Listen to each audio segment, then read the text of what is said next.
Hello everyone, welcome my YouTube channel. U.S. congressional delegation visits site of recent drone attacks in Kyiv. 3 members of the United States House Intelligence Committee met with Ukrainian President Volodymyr Zelensky in Kyiv on Friday and visited the site of recent attacks by Iranian-manufactured suicide drones. According to Representative Jim Himes, the head of the delegation, the visit was about showing solidarity with Ukraine, which he said was fighting for the democracy that so much of the world cares about. We all felt it was really important that we be here on a bipartisan basis to make an unmistakable statement that the people of the United States and the government of the United States stands with the people and with the government of Ukraine, Himes said. When asked by CNN whether U.S. aid to Ukraine could change if Republicans gain control of the House in November's midterm elections, GOP Representative Mike Turner noted there is strong bipartisan support for Ukraine, and it will continue. In his words, the U.S. supply of weapons and intelligence to Ukraine would change as the nature of the threat changes. We're looking at both air defense and also ways in which we can defeat these individual drones. But we're going to have to accomplish that together. Our goals are aligned, Turner added. A reminder that the Pentagon stated earlier the United States would continue international cooperation to provide air defense systems to Ukraine. Ukraine should decide on when to start talks on ending war. French President Emmanuel Macron believes that the return to negotiations should be part of the way to end Russia's war against Ukraine. Ukraine must determine whether such a moment has come. He said this during a press conference following the second day of work of the European Council in Brussels, according to an Ukrinform correspondent. When asked what France and other European partners can do to put an end to the war in Ukraine, Macron noted that this is the most important but also the most difficult issue. We are not fighting in Ukraine. We support Ukraine. We impose sanctions against Russia. But we are not taking part in this war, so it is not in our power to stop it, as we are not a party to this conflict, the French president said. According to Macron, for him, the achievement of this goal, ending the war, presupposes that the conditions on the ground will develop in such a way that will allow Ukrainians to believe that the time has come to return to the negotiating table. Why am I saying this? Because we support Ukraine, as it defends its territorial sovereignty and its borders. Therefore, we cannot say on behalf of Ukraine that this or that moment is acceptable or not, Macron said. In this context, the first thing we should do is to never sever ties, he said. According to Macron, there are 3 points that must be followed. The first point is to continue supporting the resistance and military efforts of Ukraine and continue sanctions against Russia. Point is to continue talking with both the Ukrainian authorities and the Russian authorities, because at some point we will have to return to the table.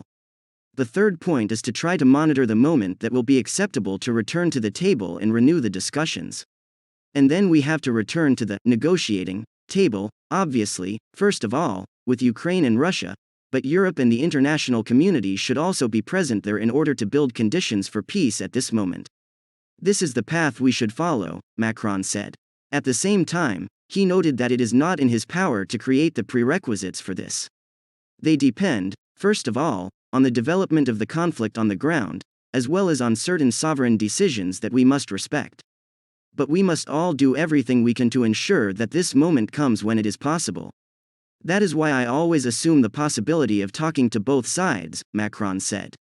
Iran calls on UN to prevent misuse of R 2231 in issue of Ukraine war. Ukraine live briefing. Russian missiles target Ukrainian cities. Zelensky urges West to prevent Moscow blowing up dam. Ukraine said it defended itself against more Russian rocket attacks on cities such as Kyiv and Odessa on Saturday, shooting down at least 18 cruise missiles, its air force said. Odessa Regional Governor Maxim Marchenko said 2 rockets hit energy infrastructure, wiping out power in some areas, while Ukraine's electricity company Ukrenergo said repair crews were working to restore power to networks in the west of the country. In Kyiv, air raid sirens sounded in the capital as Mayor Vitaly Klitschko urged civilians to stay indoors and seek shelter. Meanwhile, Ukrainian President Volodymyr Zelensky has accused Moscow of seeking to blow up a major hydroelectric dam in Novokakhovka near the Russian-occupied city of Kherson, potentially flooding southern areas.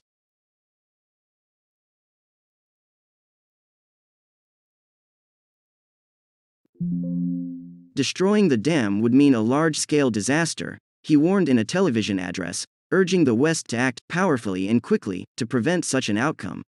Russia has denied the accusations. Defense Secretary Lloyd Austin held a rare call with his Russian counterpart Sergei Shoigu on Friday for the first time since May. Officials from both sides have offered few details about the call, but Air Force Brigadier General Pat Ryder, a Pentagon spokesman, said Austin emphasized the importance of maintaining lines of communication amid the ongoing conflict. Here's the latest on the war and its impact across the globe. 1. Key developments: concern is growing about the Kakhovka Dam this weekend as a potential target. Earlier in the week, Zelensky accused Russian forces of mining the hydroelectric plant, one of Ukraine's largest power facilities, in preparation for a false flag attack. He did not provide evidence of the Russian plot but told European Council leaders that the infrastructure attack could lead to flooding in 80 settlements and destroy much of southern Ukraine's water supply.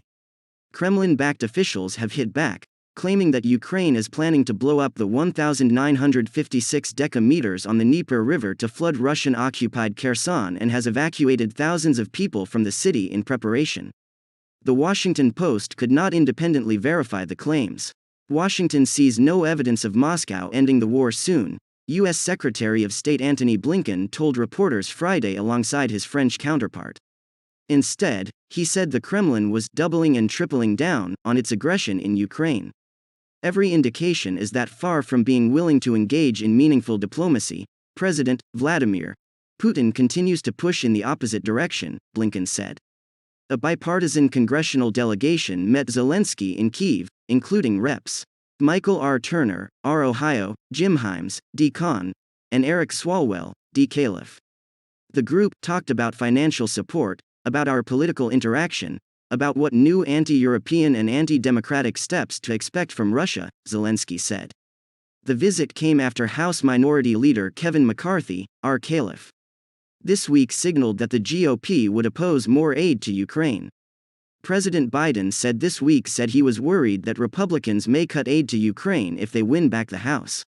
2. Battleground updates: Russian forces have erected a barge bridge across the Dnieper River as they struggle to retain control of Kherson, according to a daily intelligence update from Britain's defense ministry. The use of heavy barge bridges was common in Soviet-era operations, it said, but this is probably the first time the Russian military have needed to utilize this type of bridge for decades, and will have material and logistic benefits. Nearly 16,000 civilian casualties in Ukraine were recorded by the UN Human Rights Office, UN Under-Secretary Rosemary DiCarlo told the Security Council on Friday. DiCarlo said that figure included 6,322 deaths and that the actual figures are considerably higher. Russia has begun to withdraw from Kherson's western region, the Institute for the Study of War said. Ukraine's Southern Operational Command said the same day that Russian forces were actively moving military equipment and several units to the east bank of the Dnieper River. 3. Global impact. Iran hits back at European calls for a UN investigation into Iranian-made drones they say are being used by Russia in Ukraine. On Saturday, Tehran said it strongly condemned the false and baseless accusations as France, Germany and Britain called for a probe. Britain sanctioned Iran this week, while the Canadian government also condemned Iran's active support of Russian atrocities. Moscow denies that it is using the Iranian-made Shahed 136 drones. The European Union has pledged to give Ukraine €1.5 billion, $1.48 billion, a month in 2023, a total of €18 billion. It is very important for Ukraine to have a predictable and stable flow of income, European Commission President Ursula von der Leyen said after a European Council meeting in Brussels. Zelensky accused Russia of deliberately inciting a food crisis by slowing down global grain shipments. The Ukrainian president said more than 150 ships were in an artificial queue, caused by Russia delaying their passage. The Washington Post could not confirm the veracity of his statement. Russian attempts to exacerbate the food crisis are also aggression against every person on earth, Zelensky said, adding that countries such as Egypt, Tunisia, China and Bangladesh were most affected by delayed food exports. The two warring countries agreed this summer to allow agricultural exports after a Russian blockade locked more than 20 million tons of grain in Ukrainian Black Sea ports. 4. From our correspondents on the ground. In bloody battle for Bakhmut, Russian mercenaries eye a symbolic prize. The crash and roar of artillery rarely stops in one eastern Ukrainian city, located roughly 10 miles from the border of Donetsk and Luhansk, which has been locked in heavy fighting for 4 months, with the front line barely nudging. Residents of Bakhmut huddle by candlelight and pray they have safety in numbers, while on the battlefield soldiers on both sides are dying in droves, Louisa Lovelock and Robin Dixon report. Nonetheless, a founder of the Russian Wagner mercenary group, Yevgeny Prigozhin, continues to pour fighters into Bakhmut, though the city is no longer a strategic military target, say experts. Instead, the shattered region appears to be a military trophy for the Russian oligarch, seemingly eclipsing all strategic logic. Good day to everyone.